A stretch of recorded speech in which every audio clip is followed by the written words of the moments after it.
What's up, guys? Welcome back to another episode of the body swapped 62 F100 with the chassis and the drivetrain from a 2016 Mustang GT.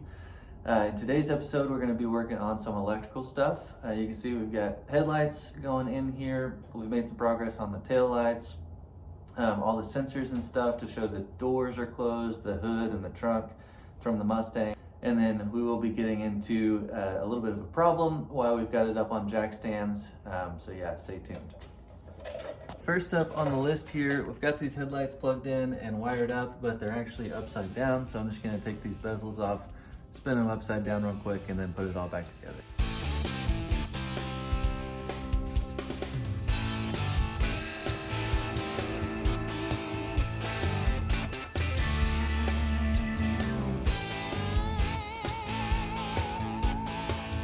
All right, so now we got high beams and low beams instead of low beams and high beams. I'll show you on the wall over there if you can see that.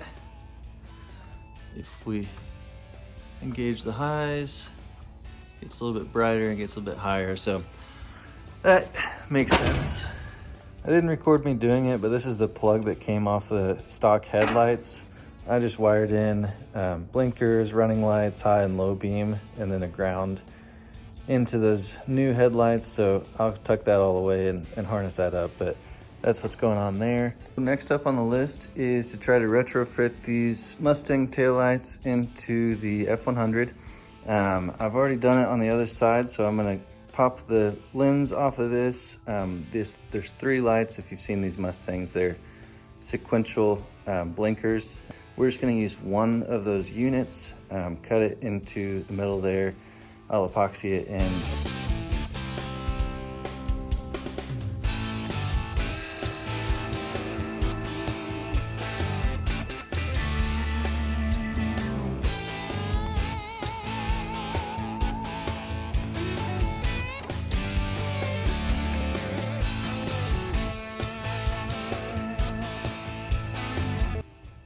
So maybe not the best way to do that, but we got that first little unit out. It's got all the computers and stuff on it. It's going to connect up to this little wiring harness and then plug into the original in the Mustang.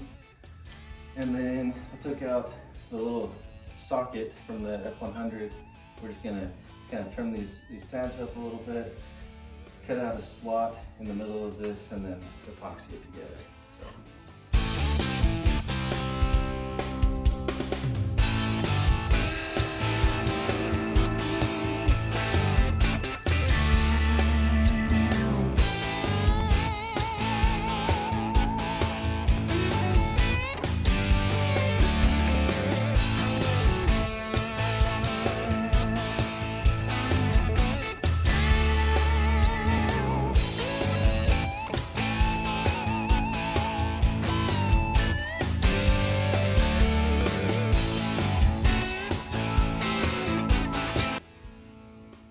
Just like that, we have taillights.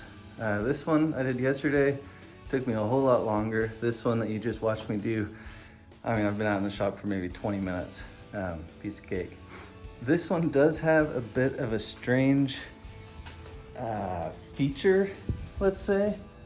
Let me find my screwdriver. So for some reason, when you tighten these screws, that all this does is just mount the bezel. It just turns them off.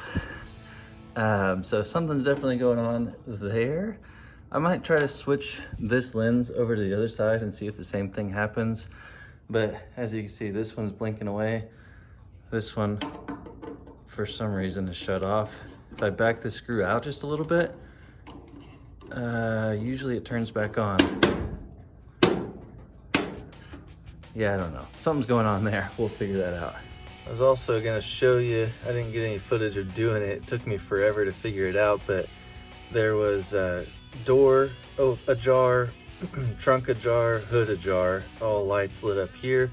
And to fix that, there is what's called a body control module back here under the kick panel for the passenger side. Let's see if you can see that, but I just grounded. There's 3 or 4 wires that did different things there. Gave them a ground and it canceled all those ajar warnings. And finally, just the other day, my brother and I welded in this little panel to go between the body of the Mustang and the body of the F100. I'm gonna seam seal all around this, all the way around, and then should be good to put the bed back in here. It's gonna go on top of this bar, and this bar. This one got a little bowed because I hooked something onto it to pull this truck around. So I'll probably replace that, and then made a big cardboard template to show us the shape of the bed, but that's what's coming up next. So as you can see, the truck is up on jack stands. We have no reverse right now. This was a problem when I first bought the Mustang. The bracket that holds the transmission to the body of the Mustang was sheared from the wreck that this car was in. I replaced that bracket, I got back reverse, and it was kind of hit or miss for a while, and then it's been working great for a long time. I haven't put a whole lot of miles on this truck, but haven't had a problem with it in months. I went to a Cars and Coffee event the other day, pulled it in here, and then I haven't been able to get reverse back to get it out since. I'm about to check fluid levels and make sure the little reverse cuff is still intact and everything. If anybody knows or has a suggestion, if you don't mind leaving that in the comments. Next up is putting the floor of the bed in this thing, a little bit of interior work, and then really we'll be on to paint and body. But none of that's gonna matter much if we don't fix the reverse problem to get it out of the shop. So that is gonna do it for today's episode. Thank you guys so much for watching. We're almost at 250 subscribers as of making this video. If you don't mind, like and subscribe. It would help me out some. I'm trying to get this channel built up to 1,000 subs so that I can start funding projects like this. Again, thank you guys so much for watching. I'll see you in the next one.